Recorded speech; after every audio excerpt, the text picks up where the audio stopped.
Yaponiyaga birinchi marta kelganimda somsa pishirsam o'xshamay chiqardi. Bir safar xamirida, keyingi safar xamirga ishlatadigan yog'da, hattoki duxovkani ham tilini bilmasdim. Qayta har xil usulda pishirib ko'raverib, shu darajagacha keldim. O'zimizda somsani ustiga tuxumni oq va sarig'ini birga aralashtirib surkasam ham qizil pishaverardi. Yaponiyaga kelib shunday qilgan edim, yaxshi qizarmadi.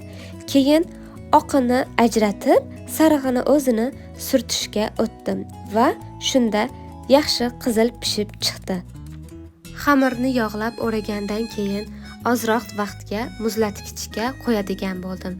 Chunki qo'ymagan paytimda tindirgan xona haroratida turganda yoysam, orasi ochilib qoldi va yoyishga ozroq qiynaldim. Yog' yaxshi qotsa, xamir orasida yoyayotganda ochilib ketmasligini tushundim. Qizlik paytimda onamlar zo'r pishirardilar somsani. Ular xamirga tuxum qo'shib, xamirni muzlatgichga qo'yib o'tirmasdilar. Lekin yaxshi chiroyli chiqardi. Hattoki chiroyli chiqqanidan, mazali chiqqanidan zakazlar ham berishardi. Men u usulda pishirganimda uncha yaxshi chiroyli o'xshab chiqmas edi.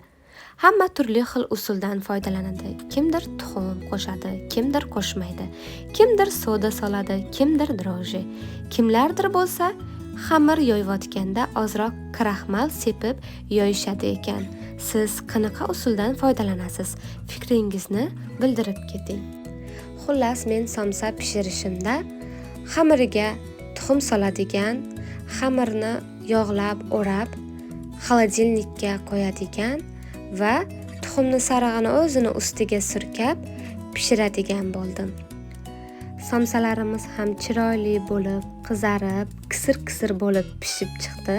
Endi buni dasturxonga tortib, yaqinlarimizni xursand qilamiz.